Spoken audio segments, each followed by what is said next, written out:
Hello મિત્રો, સ્વાગત છે બધાના વ્લોગ વિડીયોની અંદર। બધાને જય માતાજી। અને અટાણે હું આવ્યું આપણે મગફળી વાવી હતી ત્યાં જોવા માટે। તમને ખબર હે કે થોડા દિવસ પહેલાં આપણે વ્લોગ બનાવ્યા હતા, એમાં બતાવ્યું હતું કે આપણે આ ખેતરમાં મગફળી વાવવાની છે। મગફળી આપણે વાવી દીધી છે, આ જો તમને દેખાતી છે। પણ ગાઈસ મગફળીમાં કંઈ આપણે સફળતા મળી નહીં, કારણ કે મગફળી થઈ ગઈ છે ફેલ વધારે વરસાદ પડવાના કારણે।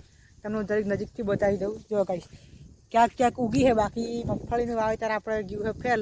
એટલે હવે આમાં ભાગી નાખીને કંઈક બીજું વાવવું તો છે। જોઈ મિત્રો, વધુ વરસાદના કારણે આપણી મગફળી થઈ ગઈ ફેલ। અને કેટલા લોકોને વરસાદના લીધે મગફળી કે વાવેતર ફેલ ગયું છે, જરા કોમેન્ટ કરીને કહી દેજો। અને હજી એ વરસાદ બંધ થવાનું નામ લેતો નહીં। આ જો કહીશ તમને દેખાતો છે દૂર સુધી વરસાદ ચાલુ છે, અત્યારે અહીંયા નથી પણ બંધ થતો જ નહીં વરસાદ। મિત્રો, હું આપણા અટાણે આવી ગયા આપણા બીજા ખેતરમાં, જેમાં આપણે મગફળી વાવી છે। જો કહીશ આમાં આપણે મગફળી કમ્પ્લીટ છે અને એકદમ ચોખ્ખી છે। આપણે પેલા ખેતરમાં જ થોડી મગફળી ઉગાવવામાં તકલીફ પડી છે, બાકી આ ખેતરમાં મગફળી આપણે કમ્પ્લીટ ઉગી ગઈ છે અને જરીક જરીક ફૂલે આવી ગયા છે, તમને દેખાતા હશે। જોઈ લો મિત્રો, જોઈ લીધી આપણી મગફળી। અને હું અત્યારે જવાનો હું નદીએ। જો ગાય તમને નદી દેખાતી છે, આપણે અહીં ખેતરની બાજુ નદી છે, તો હું ત્યાં જવાનું તમને ત્યાંથી નજીકથી બતાવું। તો મિત્રો, હું અટાણે આવી ગયો હું અમારા ગામની નદી છે ત્યાં।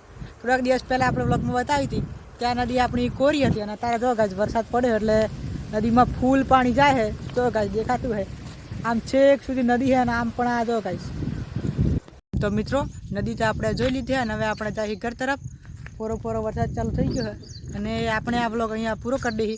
બધાને બ્લોગ કેવો લાગ્યો જરા કોમેન્ટ કરીને કહી દેજો। અને આપણું ચેનલ પર નવા હોય તો મારી ચેનલ સબસ્ક્રાઈબ કરી દેજો। બધાને જય માતાજી।